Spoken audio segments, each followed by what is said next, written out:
The honourable member for Bradfield. Thank you, Mr Speaker. My question is to the Acting Prime Minister. Last week, Australia and the United States signed the Critical Minerals Framework Agreement. Responsibly exploiting our natural resources, securing offtake and diversifying trade partnerships are worthy aims. But the owners of these resources, the Australian people, are left in the dark about how they will benefit. If the PRRT for other resources is anything to go by, this deal won't be making much from royalties that we collect. What we do know so far is that two companies will receive significant Australian government investment. When can Aussie taxpayers expect more detail about how the deal works for them? Call to the Acting Prime Minister. Well, I thank the member for her question, and she is right in articulating that the landmark Critical Minerals Framework Agreement that was signed by the Prime Minister and the President last week is genuinely in Australia's national interest, is worthy in the terms of the member, and will absolutely have a huge impact on the Australian industry and, through that, the Australian people.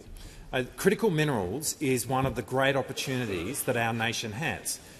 We are one of the five largest. We have one of the five largest resources of critical minerals and rare earths in the world, and the opportunity not only to mine those critical minerals but to process them represents one of the great opportunities for our manufacturing and our industry this century, and that's because of the particular items which are used by critical minerals and rare earths, which are simply fundamental to the modern economy.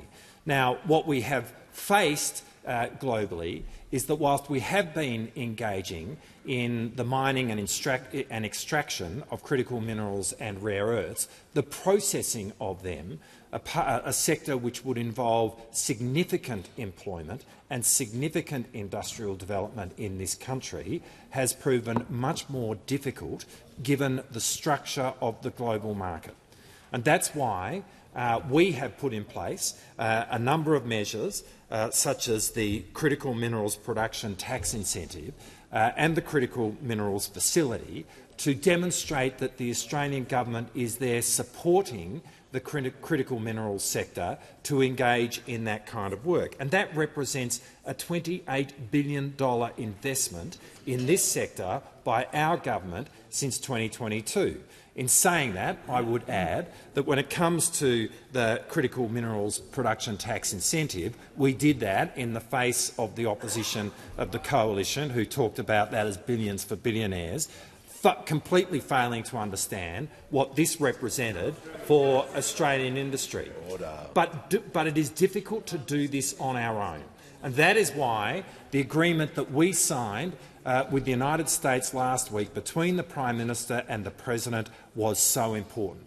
Because what this does is bring together the might of the US government along with our own in terms of being able to genuinely support these industries going forward. And the benefit for the Australian people is manifest, because what this will see is significant numbers of downstream processing jobs in this sector, which currently are not being there in the Australian economy, and that will be an enormous advantage for the Australian.